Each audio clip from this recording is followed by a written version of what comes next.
ہم پہلے ہی قحط و رجال کا شکار تھے کہ محسن پاکستان، نامور سائنسدان، بلند پایہ دانشور، شہسوار ادب، عاشق اقبال اور درد دل رکھنے والے مثالی محب وطن، انسان دوست، دشمن کی آنکھ میں آنکھ ڈال کر دیکھنے والے عالم اسلام کا قابل فخر سرمایہ ڈاکٹر عبدالقدیر خان بھی اس دار فانی سے کوہ سبحانی کو سدھار گئے۔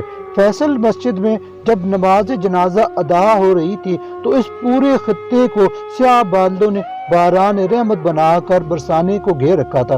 ایک عرصے سے ان کی موت کی افواہیں گرم تھیں اور یہی وجہ ہے کہ اس المناک خبر نے لوگوں کی ایک بہت بڑی تعداد کو مخمصے کا شکار کیے رکھا، لیکن اس بار ان کے قریبی دوست نے جب تصدیق کی تو آنسو ضبط نہ کیے جا سکے۔ پاکستان میں ان کے ساتھ اچھا سلوک نہیں کیا گیا۔ اس کے بعد اب حکمرانوں کی طرف سے رسمی بیانات بھی آنے شروع ہو گئے ہیں اور تعزیت بھی کی جا رہی ہے، لیکن ڈاکٹر صاحب کے یہ سب بیانات کس کام کے؟ وہ تو آسودہ خاک ہو گئے۔ عمر بھر سنگ زنی کرنے والوں نے بہرحال دفنایا تو انہیں اعزاز کے ساتھ۔